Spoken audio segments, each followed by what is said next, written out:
Came here this morning, setting up for work, trying to lay out the line for the sliding gate.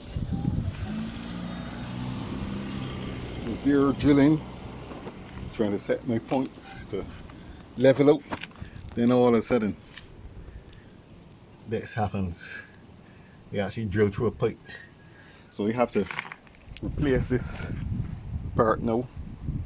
These are the unexpected things that happen while working on site. Got the stuff here from the hardware. The